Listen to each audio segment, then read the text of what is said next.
अध्यक्ष महोदय छापल्याप्रमाणे. अध्यक्ष महोदय, या खाणीच्या प्रकल्पाच्या सुरुवातीलाच ते फॉरेस्ट ऑफिसर पासून मग तिकडे वाईल्ड लाईफ जे NGO आहेत त्यांनी डॉक्युमेंटेड केलेलं होतं. Maharashtra state board for wild life यांनीच तर सिरियस नोट दिलं होतं की हे होऊच शकत नाही.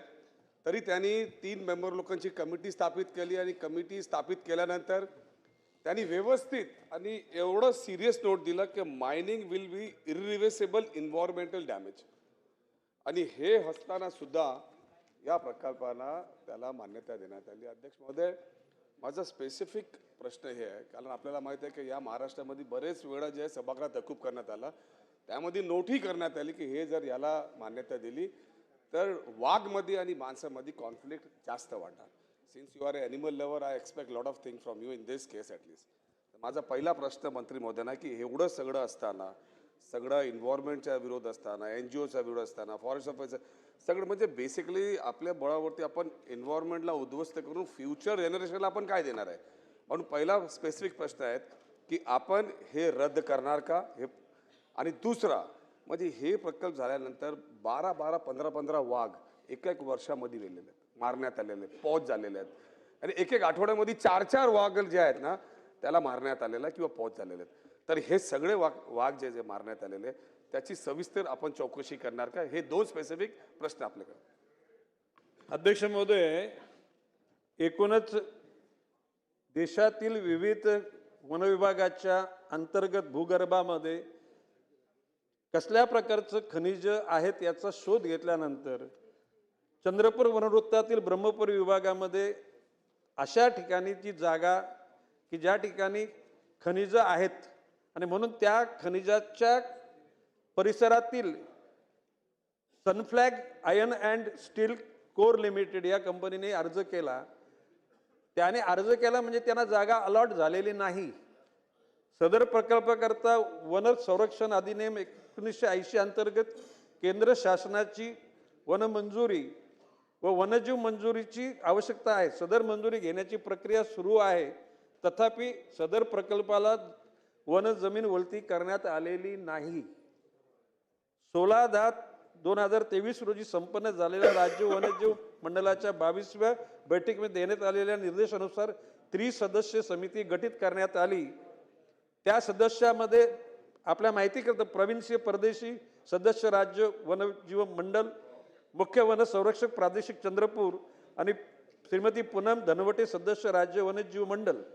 या सदस्यांनी सुद्धा पुन्हा खोलवर जाऊन त्या ठिकाणी चौकशी करावी आणि त्यांची खात्री पटली तर त्याने तो प्रस्ताव केंद्रीय वन म्हणजे मंजुरीसाठी पाठवावा.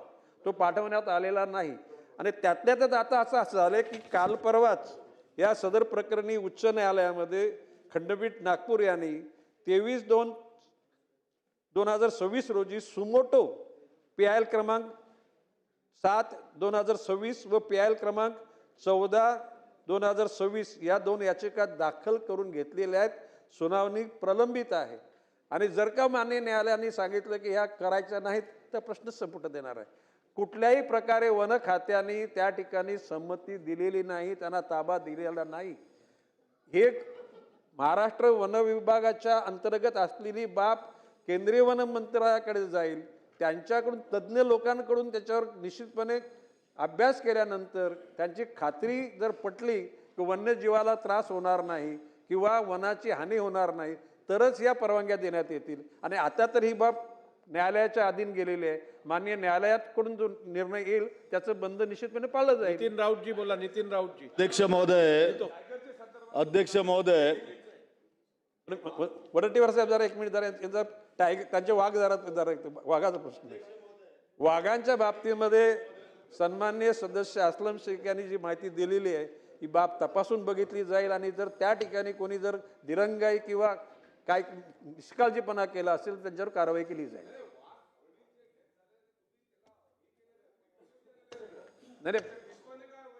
नाही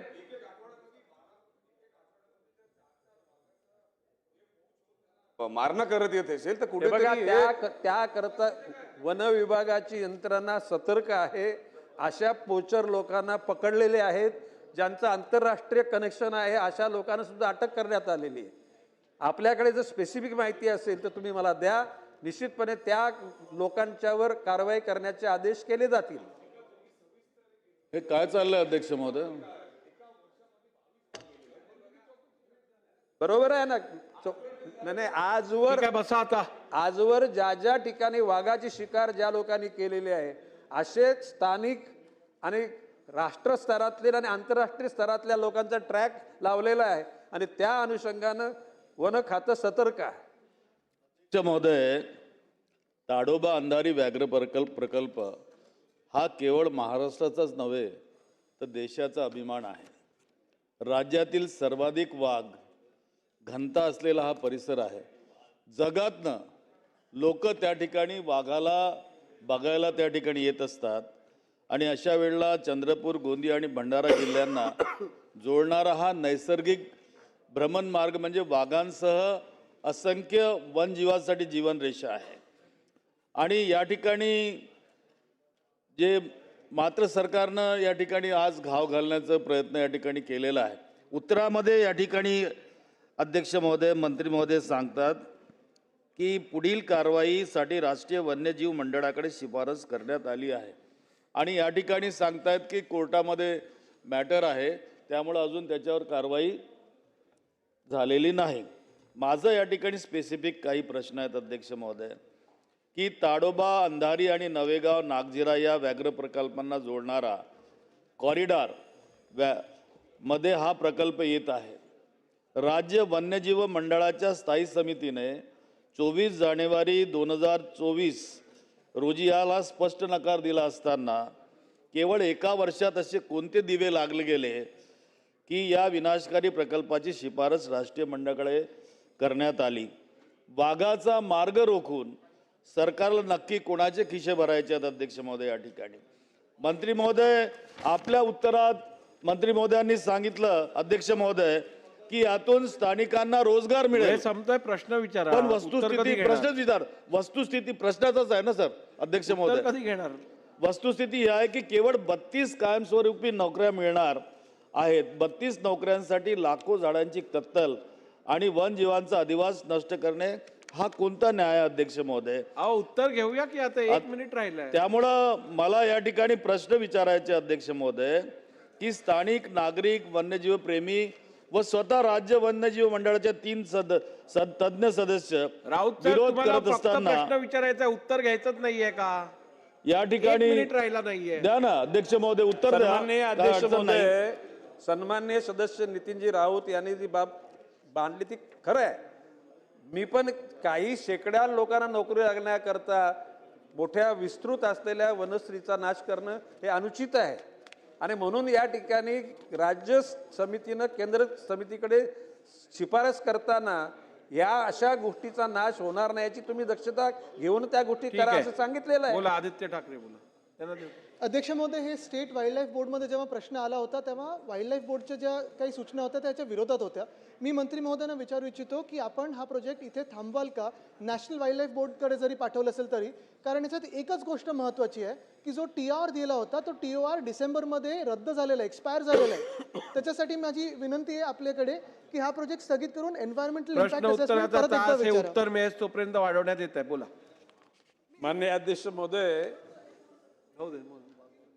ती विनंती हीच राहील मंत्री महोदयांना की पुन्हा एकदाचा EIA करूनच पुढे याच्यावर कारवाई असावी, तोपर्यंत स्थगित करावं.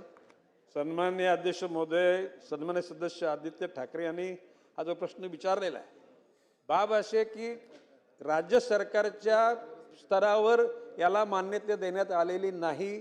केंद्र सरकारकडे तो रेफर केला जाईल आणि त्याच्यामधल्या कालखंडामध्ये ही मॅटर सुमोटो नागपूर खंडपीठानं त्या ठिकाणी आपल्या अख्यातरीत घेतलेली आहे. आता न्यायालयाच्या अख्यातरीत गेल्या कारणानं सर्वच गोष्टीचा पूर्ण अभ्यास होईल आणि माननीय न्यायालयाने जर आदेशित केलं की हे स्थगित करा तर तिथं दुसरं कोणाचा काय प्रश्न उपस्थित होणार नाही.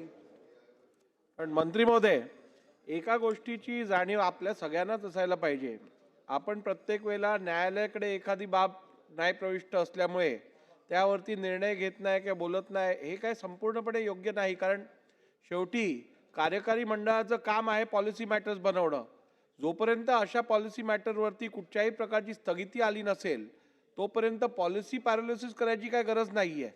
त्यामुळे यापुढे आपण ज्या वेळेला निर्णय घेत असाल तेव्हा केवळ न्यायप्रविष्ट असल्यामुळे इतर पॉलिसीज करण्यात येऊ नये अशी भूमिका शासनाची नसावी. अध्यक्ष महोदय, या ठिकाणी महाराष्ट्र राज्य स्तरावरून केंद्र सरकारकडे तो प्रस्ताव पाठवण्याच्या तयारीत आहे आणि ती पाठवणार आहोत. मधल्या काळामध्ये जर न्यायालयाने जर सुमोटो जर त्याच्यामध्ये हस्तक्षेप केला असेल तर न्यायालयाला आपण थांबवू शकत नाही. निश्चितपणे माननीय न्यायालय जोपर्यंत त्याचा आदेश देत नाही तोपर्यंत आपण स्थगिती ठेवायला लागेल. परंतु प्रस्ताव तयार आहे, जे योग्य असेल तेच केलं जाईल. चला पुढे लेंग या. कागदपत्रे सभागृहाच्या पटलावर ठेवणे. माननीय